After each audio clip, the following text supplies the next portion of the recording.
Now, by contrast, if your acceleration is uniform, then x double prime equals a, which is constant. In that case, x prime is going to have the form at plus c1, where c1 is just an integration constant, because naturally your general form of x prime will be your general antiderivative of a with respect to t. Integrating that once more with respect to t, we get the function for x. We maintain this integration constant, but it's going to be times t upon integration. Antiderivative of t is 1/2 t squared, so we have 1/2 at squared. And then we have another integration constant for this second integration.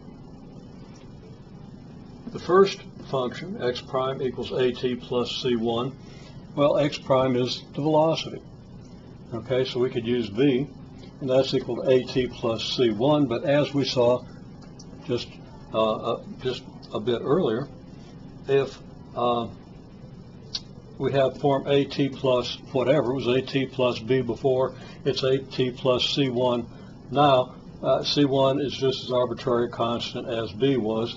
If the initial velocity, if the t equals 0 velocity is v sub 0, then v equals at plus v sub 0. And that's an equation that will apply to any uniformly accelerated motion. And here it's maybe a little harder to read, but we have x, this x, is going to be 1/2 at squared. Now if we use v0 here, that means c1 is replaced by v0, then we're going to have v0 here, so we're going to have plus a v0t, and then plus a c2. Well, x of 0, if you plug in 0 for all your t's, you're left with c2. c2 will be your x of 0, which we call x sub 0, and now we have the equation x is 1/2 at squared plus v naught t plus x 0. These two equations suffice to completely describe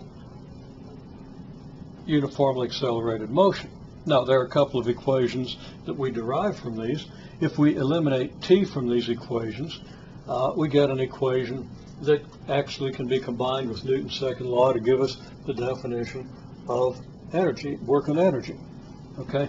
And that equation is very handy, even if we're not talking about work and energy. That equation is very handy in solving uniformly accelerated motion, in solving problems involving uniformly accelerated motion, as you're soon to find out. We can